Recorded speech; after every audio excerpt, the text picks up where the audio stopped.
Mohammedan sporting club বর্তমানে Bangladesh premier লিগে তারা 1 নম্বরে অবস্থান করছে।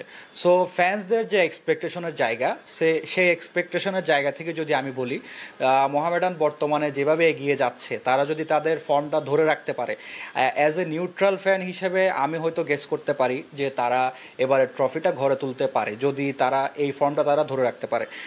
জাস্ট লাইক ফেডারেশন কাপেও তারা খুব ভালো করছে, বর্তমানে তারা পয়েন্ট টেবিলের 1 নম্বরে আছে তাদের গ্রুপে।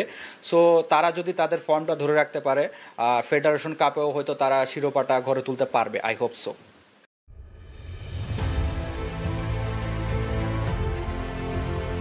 সো মোহামেডান যে ফর্মে তারা এগিয়ে যাচ্ছে, তারা যদি এই ফর্মটা ধরে ধরে রাখতে পারে, আই হোপ তারা চ্যাম্পিয়ন হবে। কিন্তু মানে চ্যাম্পিয়ন হওয়ার পরও আছে বিপত্তি। সেই বিপত্তিটা আসলে কি?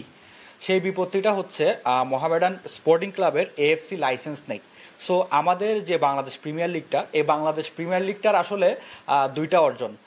দ্য ফার্স্ট ওয়ান ইজ, সেখানে আমরা একটা ট্রফি আমাদের চ্যাম্পিয়ন দল পাবে, এবং সেকেন্ড ওয়ান যেটা আমরা চিন্তা করি যে সবচেয়ে বড় যে অর্জনটা, সেটা হচ্ছে এএফসির একটা স্টেজে খেলা।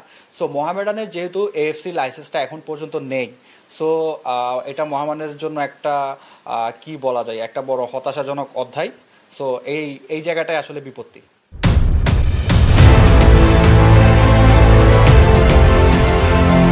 মোহামেডান স্পোর্টিং ক্লাবের মতো একটা ঐতিহ্যবাহী ক্লাবে যে এএফসি লাইসেন্স নেই, as a neutral football fan হিসেবে ব্যক্তিগতভাবে এটা আমার জন্য খুবই কষ্টদায়ক একটা বিষয়।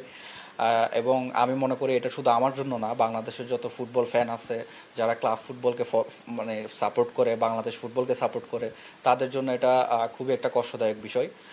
বর্তমানে আমাদের ফুটবল যেভাবে এগিয়ে যাচ্ছে, আমি আশা করব মোহামেডান ম্যানেজমেন্টও এই ব্যাপারে ভূমিকা রাখবে, যাতে তাদের ক্লাব এএফসি লাইসেন্সটা পেয়ে যায়, যাতে মোহামেডান যদি বাংলাদেশ প্রিমিয়ার লিগে চ্যাম্পিয়ন হয়, যাতে তারা বাংলাদেশকে রিপ্রেজেন্ট করতে পারে।